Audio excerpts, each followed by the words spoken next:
कि हरियाणा की सरकार उस जालिम को पकड़ेगी जिसने वासिफ का जब फेसबुक लाइव करता है और वासिफ की मौत हो जाती है, कासिम पर गोली चलाता है, कासिम जख्मी होता है, यूट्यूब पर उसको दिखाया जाता है कि बंदूक से गोलियां चला रहा है कासिम पर।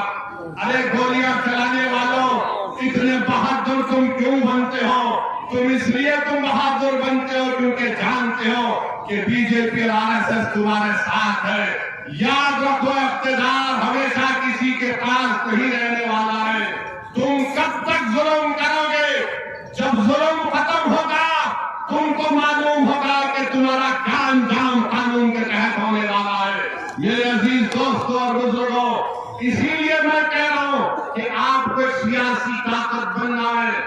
अगर आप जुनैद और नसीर को मारा गया, क्या इस मेवात की सरजमीन पर क्या आप मुत्तफिक नहीं है कि आपको टारगेट बनाया जाता, आपके बच्चों को मारा जाता है, बच्चों को उठाया जाता है?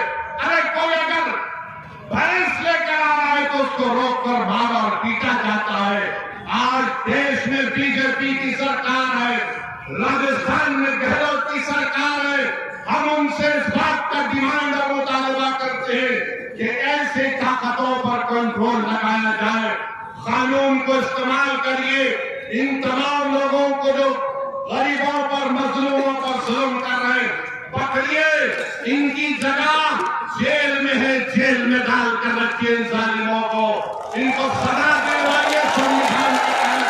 जब ये जेल में जाकर बैठेंगे तब इनको मालूम होगा जिन्होंने जुनैद और नसीर को मारा ये गोडसे की नाजायज औलाद है।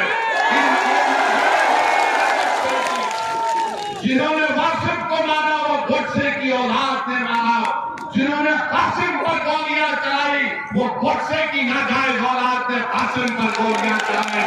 ये वही लोग हैं जो गोलियों से उनको डराना चाहते हैं। अरे याद रखो, तुम्हारी गोलियां खत्म हो जाएगी मगर जिसकी जबान से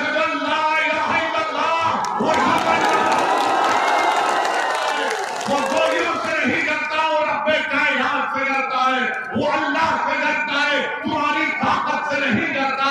बल्कि मैं ये कह रहा हूं कि जुनैद और नसीर जिंदा है और जिंदा रहेंगे। वो मगर इन पर जुल्म करने वालों को रोकना पड़ेगा।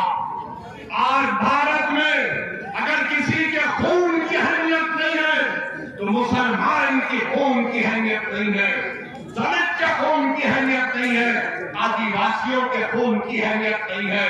मेरठ में एक मुस्लिम बच्चे को पुलिस कस्टडी में मारा जाता है, गुर्दे फेल हो जाती है। बताओ ये कब तक जुल्म तुम्हारा चलेगा? इख्तियार के नशे में है, कभी जुनैद और नसीर को, तो कभी पीलू खान को, तो कभी अखलाक को, तो कभी रकबर को, तो कभी जुनैद को, तो कभी नसीर को।